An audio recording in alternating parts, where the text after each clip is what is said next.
안녕하세요. 송기균입니다. 3개월 동안의 이 한국 주식 가격 변동을 나타내는 그래프입니다. 이 코로나 사태가 2월 말에 터지면서 주가가 급락을 했어요. 2월 후반부터 무려 36%가 폭락을 했습니다. 주식 투자자들로서는 지옥을 경험한 거죠. 1억 투자한 사람이 3,600만 원 손실이 났기 때문에 거의 정신이 혼미한 상태였다라고 말할 수 있을 정도였어요. 근데 다행스럽게 3월 19일 날 이 바닥을 찍고 상당히 강한 반등을 보였습니다. 한 60% 정도 회복을 했어요. 그리고 나서 강한 반등 이후에 박스권에 있어요. 근데 중요한 것은 이 박스권이라는 것이 오래 가지는 않을 거란 말이에요. 위쪽으로 솟구치든지 아래로 꺾이든지.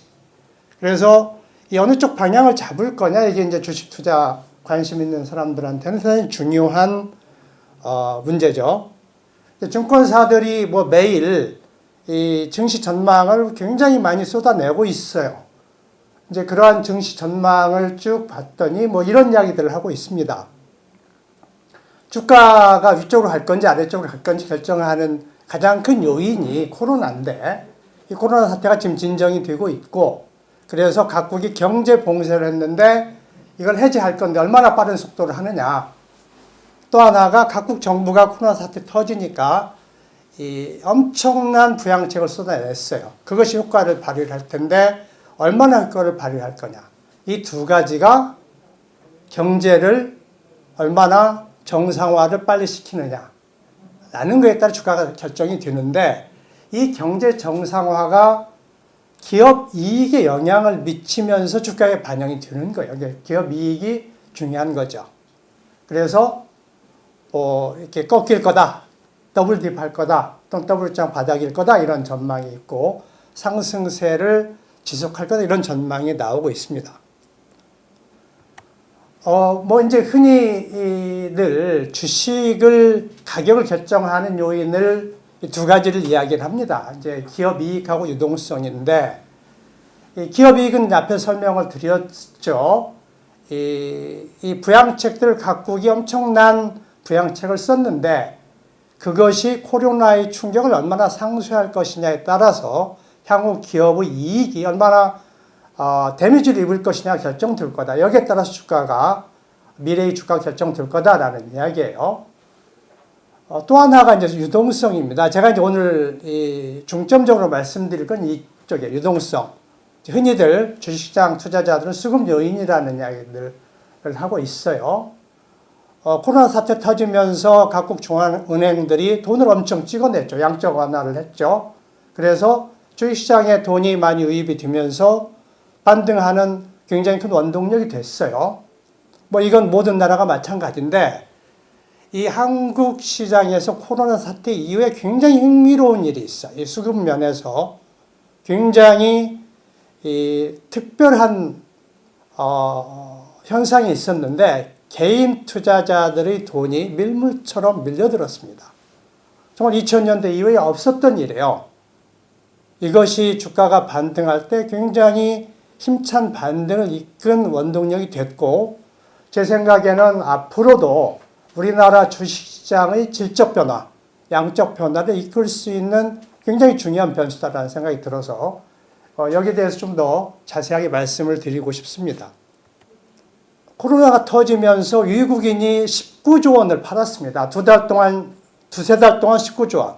정말 덤핑한 거죠. 한국 주식을 그냥 막 갖다 버린 거예요. 19조라는 어마어마한 주식을 팔았는데 개인 투자가 25조 원을 순매수를 했어요. 정말 공격적으로 순매수를 했습니다. 그래서 주가를 반등하는 큰 힘이 됐는데, 지금까지는 폭락하는 국면에서 주식을 샀고 반등을 60% 했으니까 개인 투자가 성공한 거잖아요. 이제 금융시장에서 스마트머니라는 말들을 하는데, 이 공포스러운 국면에서 한 발 앞을 내다보고 주식을 선투자하는 투자자들을 스마트머니라고 해요. 그런 현명한 투자 또는 과감한 투자를 통해서 수익을 내는, 그러니까 스마트한 거죠. 그래서 지금 이러한 우리나라 이 코로나 사태에서의 개인 투자자들이 과연 스마트머니 아니냐라는 논란이 분분한데 제 생각에는 스마트머니다라고 이야기할 수 있을 것 같습니다. 그리고 이런 개인 투자자들을 언론에서 이 뭐 동학 개미운동 이런 표현을 하고 있어요. 뭐 상당히 좀 뭐 정치적인 좀 색채가 있어서 저는 별로 좋아하지는 않지만 뭐 그 표현을 쓰도록 하겠습니다. 동학운동이 이 조선시대 말에 일제가 침략했을 때 거기 대항한 세력이란 말이죠. 그런데 일제와 동학농민군 말고 또 한 세력이 있었는데 관군이에요. 관군이 위세 편을 들었죠. 주식시장에서도 투자 주체가 세 곳이 있습니다. 외국인 개인, 기관 투자가예요. 기관 투자가는 6조를 순매도했어요.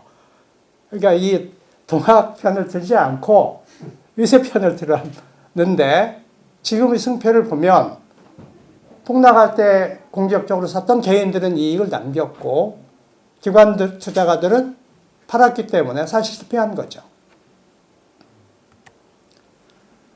이제 향후 주가가 어떻게 될 것이냐. 이게 이제 이미 이 자금을 주식에 투자한 개인 투자가들이나 또 관심 있는 투자가들한테 중요한 것이 이 향후 주가가 어떻게 될 것이냐, 그리고 어떤 투자 전략을 취해야 될 것이냐인데, 사실 이 주식시장에 내놓으라 하는 실력자들, 뛰어난 이 스트래티지스트들이 상당히 많아요. 저도 주식시장에서 있었고 투자업을 상당히 오래 종사를 했었는데 제가 실력자로 인정하고 존경하는 사람들도 보면 요즘 유튜브에 많이 나옵니다.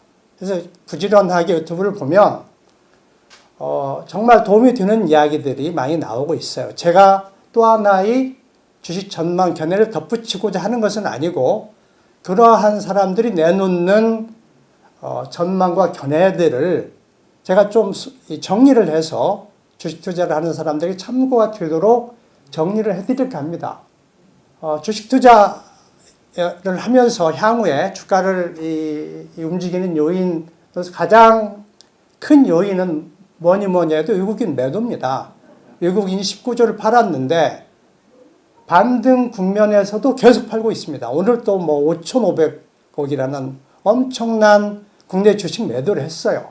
지금 매도가 끊이지 않고 있는데 코로나 사태가 진정이 되든 또 다른 요인들이 생기면 언젠가는 다시 외국 자금이 들어올 겁니다. 그랬을 때 언제 매도가 끝날지, 재유입될 때의 속도가 어떤지가 우리나라 주식시장 큰 흐름을 좌우할 거라는 건 분명한 사실이에요. 그런데 외국인들이 이제 지속적으로 파는 기간에는 외국인이 많이 보유한 종목은 시세가 나기가 힘들기 때문에 기피하는 게 현명한 방법이겠죠. 소위 이제 블루칩이라는 종목들, 삼성전자라든지 또는 현대차, 은행주들이 정말 외국인이 많이 보유한 종목들이에요. 이제 외국인의 그 매도의 힘이 얼마나 무서운지를 실감나게 해주는 그래프를 제가 하나 여기 올려놨는데, 이 KB금융입니다. KB금융 주가를 보면은 2018년 1월에 69,000원 했어요. 그게 2년간 줄곧 빠집니다. 외국인이 2년 동안 계속 팔아요. 엄청난 물량을 쏟아내서 절반 이하로 떨어집니다. 그러다가 작년 말에 좀 상당 반등을 해요. 외국인이 매수를 하니까 다시 반등을 하는데 코로나 충격이 오면서 다시 폭락을 하죠. 정말 무섭게 폭락을 합니다. 근데 흥미로운 거는 다른 주식들이 상당히 반등을 하는데 금융주는 반등을 못하고 있어요. 은행주들은. 이게 반등하는 국면에서도 외국인 매물이 굉장히 많은 물량이 쏟아지기 때문에 반등을 하지 못하고 있고, 또 기관도 이제 여기 매도에 가세를 해서 이 엄청나게 폭락을 했는데 은행주들은 반등을 하지 못한다. 가장 큰 이유가 외국인의 공격적인 매도다라는 겁니다. 외국인이 이제 이런 와중에도 매수를 하는 종목들이 있습니다. 그리고 향후에 재매수를 했을 때 외국인이 과연 어떤 주식을 살 거냐. 모든 주식을 할 거면 살 수도 있고 선택적으로 살 수도 있죠. 그 초기 국면에 외국인이 재매수하는 종목을 추격 매수하는 투자 전략, 이제 생각해 볼 만한 투자 전략이겠습니다.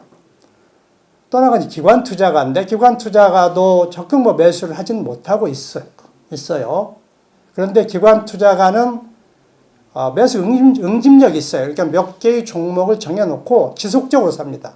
기관 투자가 매수하는 종목을 초기에 동반 매수를 하면 수익이 날 가능성이 높아요. 근데 문제는 어떤 종목을 기관 투자가가 매수할 거냐인데, 대부분의 종목을 증권사들이 추천하는 종목 중에 기관 투자가 매수 종목이 들어있어요. 그러니까 조금 부지런한 투자가라고 하면 이 증권사의 리포트를 쭉 보면서 매수 추천한 종목들을 눈여겨보고 기관 투자가가 매수에 가세하면 초반에 동반 매수하는 것, 이 하나의 좋은 투자 전략이 될 수 있을 것 같습니다. 문제는 이 개인들이 주식형 펀드로 돈이 지금 거의 안 들어오고 있어요. 코로나 때 많이 빠져나갔다 거의 안 들어오고 있습니다. 그러니까 기관들은 개인의 주식형 펀드에 자금이 유입되면 그걸로 매수를 하는데 지금 돈이 들어오고 있지 않아서 기관의 매수에는 한계가 있다. 이런 점을 참고를 하시면 좋겠습니다.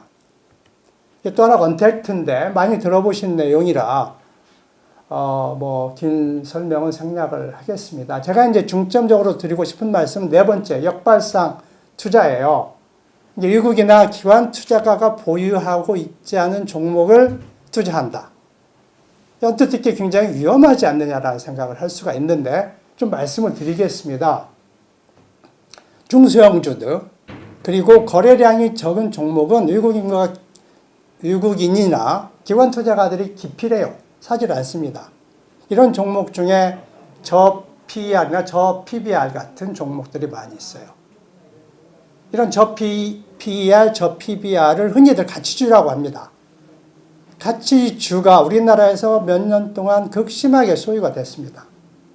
왜 그러냐면 물론 이제 외국인과 기관 투자가가 매수를 하지 않은 건데 증권사들이 추천하는 종목도 이런 종목은 거의 안 합니다.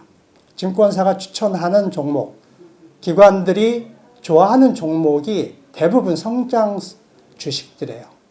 그러니까 매출이 늘어나고 시장이 커지는 이런 종목들만 주식으로 생각을 하는 경향이 있어요.